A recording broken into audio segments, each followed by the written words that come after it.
Hello అండి అందరికీ.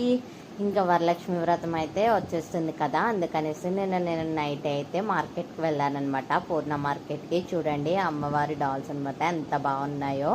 ప్రతి ఒక్కరు కూడా ఇంకా బుధవారం లక్షవారం అయితే ఇంకా అస్సలు ఖాళీ ఉండదన్నమాట మార్కెట్. మండే అయిన ఈరోజు చాలా చాలా రద్దీగా ఉంది. ఇంకా నేనైతే పూజ సామానం అయితే తీసుకున్నాను అనమాట. చూడండి మార్కెట్ అస్సలు ఖాళీ లేదు, చాలా జనాలు ఉన్నారనమాట. ఇంకా పండగలు వ్రతాలు అయితే ఆడవాళ్ళంతా పూర్ణ మార్కెట్లోనే ఉంటారండి. ఈ పూర్ణ మార్కెట్లో దొరకలేని వస్తువు అంటూ ఏదో ఉండదన్నమాట. ఇంకా అన్నీ ముందుగానే, ఇంకా పూజలకి 2 రోజులు ముందుగానే కొనుక్కుంటారు చాలామంది. ఎందుకంటే ఇంకా పూజ 1 రోజు 2 రోజుల ముందు ఉంది అనగా మనం ఏం పువ్వులు కొనాలన్నా కూడా కొనలేము. ఎందుకంటే ఒక 10 పువ్వులు చామంతి పూలు ఇప్పుడు చెప్పాలంటే 10 పువ్వులు 30 రూపాయలు 40 రూపాయలు అమ్ముతారు. చాలా హెవీగా ఉంటుంది అనమాట. అందుకే